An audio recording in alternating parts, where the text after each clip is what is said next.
2025 में तमिल से 291, तेलुगु से 283, कन्नड़ा से 240 तो हिंदी या बॉलीवुड की 234, मलयालम सिनेमा की 191 फिल्में आती है, जिसमें से बॉलीवुड को छोड़कर अगर साउथ की 4 सिनेमा इंडस्ट्री का इंडिया नेट का टोटल करे तो आता है around 4988.87 crore. On the other hand सिर्फ हिंदी सिनेमा का इंडिया नेट आता है 4899.57 करोड़। तो देखो 2024 में जहां पुष्पा 2 ने बॉलीवुड को बीट किया था, वैसे इस साल कांतारा 2 बॉलीवुड को बीट करने के फिराक में थी, लेकिन मलयालम फिल्मों के फाइनल ट्विस्ट की तरह इस साल धुरंधर साल के एंड में एक शॉकिंग ट्विस्ट की तरह आती है और कांतारा 2 को बीट करके इस साल इंडियन सिनेमा की बिगेस्ट हिट बन जाती है। बॉलीवुड का एक अनएक्सपेक्टेड कमबैक कराती है। लेकिन रुको जरा, सिर्फ एक फिल्म के हिट होने से थोड़ी ना कमबैक होता है। तो देखो बॉलीवुड ने इस साल सिर्फ एक हिट नहीं, बल्कि बॉलीवुड ने इस साल लिटरली हर क्वार्टर में बिग हिट्स दी। जहां बॉलीवुड ने साल की शुरुआत में छावा जैसी ब्लॉकबस्टर दी, तो साल के बीच में सैयारा एंड सितारे जमी पर ने बॉलीवुड का जलवा जारी रखा, तो साल के एंड में धुरंधर बॉक्स ऑफिस पर अपना बवंडर लेके आई। लेकिन यहाँ पे इंटरेस्टिंग एंड शॉकिंग चीज ये है कि इस साल बॉलीवुड के जो बिग स्टार्स है ना, यानी कि अपने सलमान भाई, उंगली मैन, ऋतिक रोशन, अक्षय कुमार, विमल देव, इन सब की इस साल की बड़ी बड़ी फिल्में फ्लॉप रही। तो मेरा क्वेश्चन ये है कि बिग स्टार्स के बिग स्केल मूवीज के फ्लॉप होने के बाद भी बॉलीवुड ने अनएक्सपेक्टेड कमबैक किया, तो किया कैसे? तो भैया बॉलीवुड का कमबैक हुआ भी या नहीं, अगर हुआ तो कैसे हुआ, वो तो हम आपको बताएंगे। साथ ही साथ ये भी बताएंगे कि कैसे फ्यूचर में डोमिनेट करने के लिए बॉलीवुड ने चोरी चुपके साउथ इंडस्ट्री की सक्सेस ट्रिक्स को यूज किया।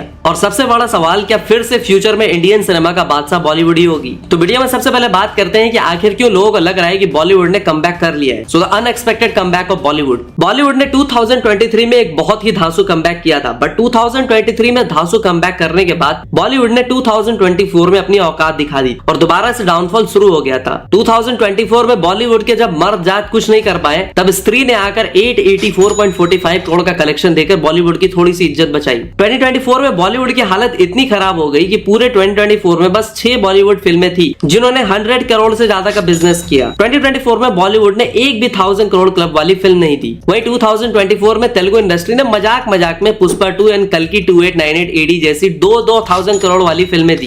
तो ये थी बॉलीवुड की हालत 2024 में। बट अगर हम 2025 की बात करें तो 2025 में बॉलीवुड ने काफी इंप्रेसिव कमबैक किया। एंड एज आई सेड कि लास्ट ईयर बॉलीवुड की बस 6 फिल्मों ने 100 करोड़ का आंकड़ा क्रॉस किया। तो वही 2025 में बॉलीवुड की 13 मूवीज ने 100 करोड़ नेट से ज्यादा का बिजनेस किया और बॉलीवुड की 2 फिल्में 500 करोड़ के क्लब में भी शामिल हुई, जिनमें एक सैयारा थी जिसने 580 करोड़ का बिजनेस किया, तो दूसरी थी छावा जिसने 800 करोड़ का बिजनेस किया। साथ ही साथ जहां 2024 में बॉलीवुड 1000 करोड़ क्लब की एक भी फिल्म नहीं दे पाया, वहीं 2025 में बॉलीवुड ने धुरंधर के रूप में 1000 करोड़ क्लब में एंट्री ले ही ली। एंड इंटरेस्टिंग बात यह है कि इस साल पूरे इंडियन सिनेमा में एक ही 1000 करोड़ क्लब वाली फिल्म रही और वो थी धुरंधर। धुरंधर इस साल की बिगेस्ट बॉलीवुड हिट तो बनी ही, साथ ही साथ कांतारा चैप्टर 1 के 850 करोड़ के कलेक्शन को भी बीट किया। तो ऐसा करके धुरंधर इस साल इंडियन सिनेमा की बिगेस्ट हिट बन गई। साथ ही साथ मैं तुम्हें यह भी बता दूं कि जहां लास्ट ईयर 2024 में इंडियन सिनेमा की टॉप 10 हाईएस्ट ग्रॉसर मूवीज की लिस्ट में ओनली 4 फिल्में बॉलीवुड की थी, वहीं इस साल टॉप 10 हाईएस्ट ग्रॉसर्स की लिस्ट में बॉलीवुड की 6 फिल्में रही। तो बेसिकली इस साल 60% डोमिनेशन रहा बॉलीवुड का। तो देखो मैंने जो तुम्हें डेटा दिखाया वो एक स्मॉलर पिक्चर था, तो अब मैं तुम्हें एक बिगर पिक्चर दिखाता हूँ जिसमें हम इस साल बॉलीवुड की परफॉर्मेंस को बाकी इंडस्ट्री से कंपेयर करेंगे और पता लगाएंगे कि बॉलीवुड एक्चुअली स्टैंड आउट कहां करता है। तो देखो मैंने हर इंडस्ट्री की टॉप 10 हाईएस्ट ग्रॉसिंग फिल्मों की लिस्ट तुम्हें बताई। अब मैं तुम्हें हर इंडस्ट्री की टॉप 10 मूवीज के कलेक्शन का कंबाइंड करके बताऊंगा। जैसा कि सबसे पहले सैंडलवुड या कन्नड़ा इंडस्ट्री की बात करें तो कन्नड़ा इंडस्ट्री की इस साल की टॉप 10 मूवीज का कलेक्शन कंबाइंड किया तो कुछ आता है 1300 करोड़, वहीं इंडिया नेट होता है 449 करोड़। मलयालम इंडस्ट्री की बात करें तो मलयालम इंडस्ट्री की टॉप 10 मूवीज का टोटल कलेक्शन जाता है 1400 करोड़ और इंडिया नेट 613 करोड़। वहीं टॉलीवुड या फिर तेलुगु इंडस्ट्री की बात करें तो इनकी टॉप 10 मूवीज का टोटल कलेक्शन जाता है 1600 करोड़ और इंडिया नेट 1059 करोड़। बॉलीवुड या तमिल इंडस्ट्री की बात करें तो इनकी टॉप 10 मूवीज का टोटल ऑलमोस्ट 1700 करोड़ होता है, India net around 946 crore. But अगर हम बॉलीवुड की टॉप 10 मूवीज के कलेक्शन की बात करें तो वो होता है अराउंड 4000 करोड़ से ज्यादा और इंडिया नेट 2716 करोड़, जो कि बाकी इंडस्ट्री के कलेक्शन से ऑलमोस्ट डबल है। और मैं तुम्हें ये भी बता दूं कि मैंने सिर्फ टॉप 10 मूवीज को ही कंपैरिजन किया, और ऐसा इसलिए क्योंकि अगर हम ओवरऑल कंपेयर करें तो वो अनफेयर होगा, क्योंकि बॉलीवुड का मार्केट काफी बड़ा है, जिसकी वजह से ओवरऑल कंपैरिजन में बॉलीवुड साउथ इंडस्ट्री को इजीली डोमिनेट करता, भले उन्होंने अपनी मल्टीपल बिग हिट्स दी हो। तो अब देखो मेरी इन बातों से तुम्हें ये तो पता लग गया होगा कि इस साल बॉलीवुड ने एक अनएक्सपेक्टेड कमबैक किया है। बट बॉलीवुड ने एक कमबैक किया तो किया कैसे? बॉलीवुड ने इस साल ऐसा क्या अलग किया कि बॉलीवुड सिंगल हैंडेडली डोमिनेट कर रहा है? So how Bollywood is dominating इन 2025? देखो इस साल बॉलीवुड के कमबैक करने का जो रीजन है वो बहुत ही सिंपल है, और वो रीजन ये है कि लास्ट ईयर के कंपैरिजन में इस साल बॉलीवुड पब्लिक को बेटर एंड यूनिक मूवीज बना के दे रहा है। जैसे कि इस साल बॉलीवुड ने छावा, सितारे जमी पर, super boys of Malegaon, diplomat, Saiyaara जैसे इंटरटेनिंग एंड एंगेजिंग सिनेमा तो बनाया ही, साथ ही साथ बॉलीवुड ने धुरंधर जैसी फिल्म भी बनाई जिसने इंडिया में स्पाई के अंदर रिवोल्यूशन ला के रख दिया और इंडियन सिनेमा की बाउंड्रीज को पुश किया। बॉलीवुड ने जहां एक तरफ इस साल अच्छा इंटरटेनिंग सिनेमा बनाया, तो साथ ही साथ इस साल बॉलीवुड ने Homebound, Chhaava, Kesari 2 and Dhurandhar जैसी इंपॉर्टेंट सिनेमा भी बनाई। अब वैसे तो इतने सालों से बॉलीवुड बदनाम था हिस्ट्री के साथ छेड़छाड़ करने के लिए, धर्म का मजाक उड़ाने के लिए, लेकिन इस साल बॉलीवुड में जो ट्रू इवेंट से इंस्पायर्ड मूवीज बनी, फिर चाहे वो छावा हो या धुरंधर, वो सब हिस्टोरिकली एक्यूरेट फिल्में बनी। आपको याद होगा कि 14 फरवरी को प्यार मोहब्बत वाले दिन पे छावा से पूरे थिएटर में सीटियां टालियां नहीं बल्कि नमः पार्वती पते हर हर महादेव गूंजा। पार्वती पते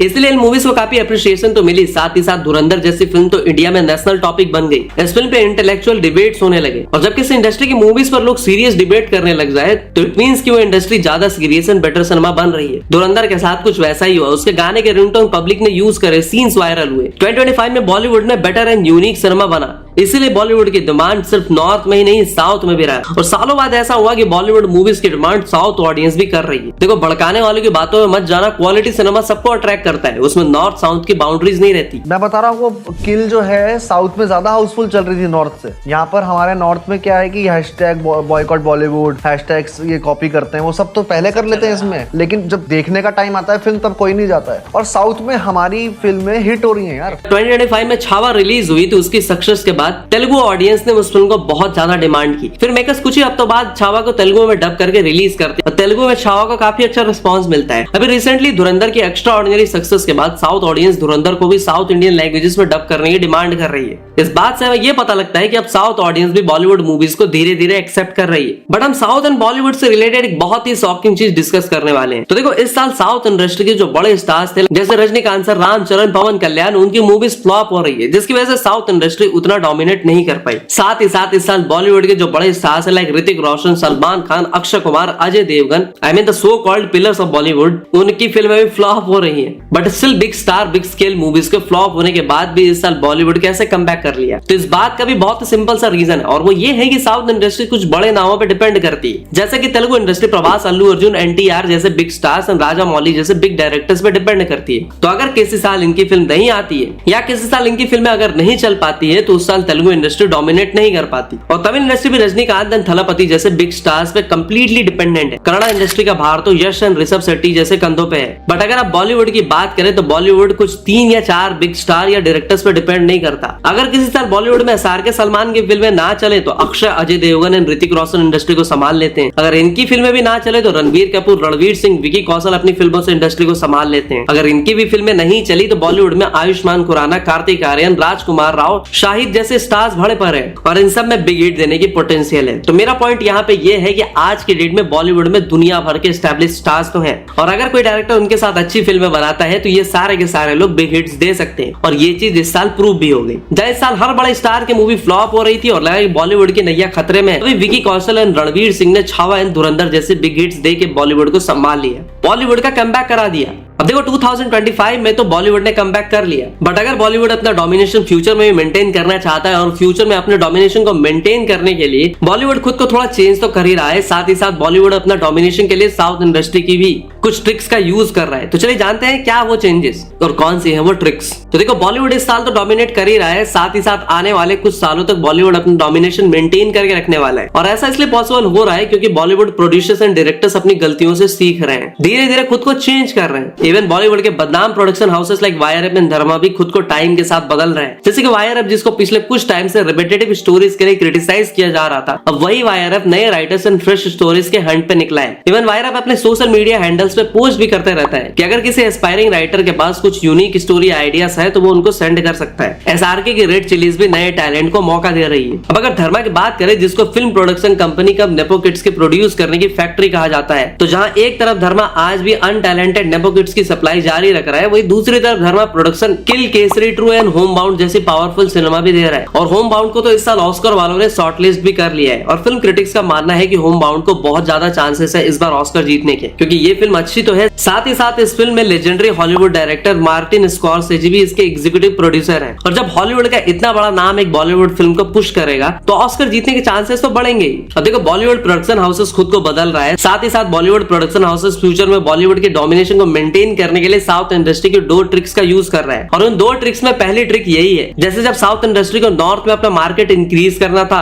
तब उन्होंने साउथ के बिग स्टार्स के साथ बिग स्केल प्रोजेक्ट्स अनाउंस किए और उन बिग स्केल प्रोजेक्ट्स से उन्होंने बॉलीवुड स्टार्स को इंपॉर्टेंट सपोर्टिंग रोल में कास्ट किया ताकि इन मूवीज को नॉर्थ इंडिया में बिग तगड़ी अटेंशन मिल सके। जैसे RRR में अजय देवगन को कास्ट किया था, लियो में संजय दत्त को, तो PSI में ऐश्वर्या को, कल्कि में अमिताभ एंड दीपिका को। तो बिल्कुल ऐसा ही बॉलीवुड में साउथ में अपना मार्केट इंक्रीज करने के लिए अपने बिग स्केल मूवीज को इंपॉर्टेंट रोल्स में साउथ स्टार्स को कास्ट कर रहा है। जैसे जवान में विजय सेतुपति, ब्रह्मास्त्र में नागार्जुना, रामायण में Yash, Sai Pallavi and so on. अब अगर दूसरी ट्रिक की बात करें तो वो है सीक्वल ट्रिक। साउथ इंडस्ट्री ने बॉलीवुड को डोमिनेट करने के लिए सीक्वल्स का यूज बहुत ही स्मार्टली किया। अगर वो कुछ सीक्वल्स ना होते तो आज शायद साउथ इंडस्ट्री का इतना डोमिनेशन ना होता। तो साउथ इंडस्ट्री ने सीक्वल्स की हेल्प से कैसे पूरे इंडियन सिनेमा को डोमिनेट किया वो बताने से पहले तुम्हें मैं एक डेटा दिखाता हूँ। 1950 से लेकर 2016 तक हर साल इंडियन सिनेमा की जो हाईएस्ट ग्रॉसर्स फिल्में होती थी वो एक बॉलीवुड फिल्म होती थी, लेकिन 2017 में पहली बार इंडिया की बिगेस्ट ग्रॉसर फिल्म जो होती है वो एक बॉलीवुड फिल्म ना होकर के एक तेलुगु फिल्म होती है, बाहुबली 2। और बाहुबली 2 इतनी बड़ी हिट हो पाती है क्योंकि उसके पार्ट 1 ने बाहुबली पार्ट 1 की तगड़ी हाइप क्रिएट करी थी। तो sequel value plus great movie होने की वजह से बाहुबली 2 ने बॉलीवुड की मोनोपोली को ब्रेक किया। 2017 के बाद अगेन 2018 में एक साउथ की फिल्म 2.0 बॉलीवुड मूवीज को बीट करते हुए biggest hit of the year बनी और ये भी सीक्वल ही थी। इसके बाद 2022 में बिगेस्ट इंडियन हिट KGF 2 भी सीक्वल थी। 2024 में बिगेस्ट हिट पुष्पा 2 भी सीक्वल थी। तो मेरी इन बातों से आपको समझ में आ गया होगा कि एक अच्छा सीक्वल एक पूरी इंडस्ट्री के फेट को चेंज कर सकता है। अब वैसे तो बॉलीवुड रिसेंटली धुरंधर, जवान जैसे स्टैंड अलोन मूवीज के थ्रू बिगेस्ट हिट्स दे चुका है, पर साथ ही साथ बॉलीवुड अपने सीक्वल्स को भी बहुत ही स्मार्टली यूज करने वाला है। जैसे साउथ मूवीज के सीक्वल्स प्री प्लान होते हैं वैसे ही बॉलीवुड भी बहुत से सीक्वल्स को एडवांस में प्लान कर रहा है। जैसे कि धुरंधर का सीक्वल जो कि धुरंधर रिलीज होने के पहले ही डिसाइड हो गया था, और रामायण का सीक्वल रामायण 2 की प्लानिंग भी एडवांस में हो गई है। इसके अलावा अयान मुखर्जी ने ब्रह्मास्त्र मूवी के रिलीज होने से पहले ही ब्रह्मास्त्र ट्रायोलॉजी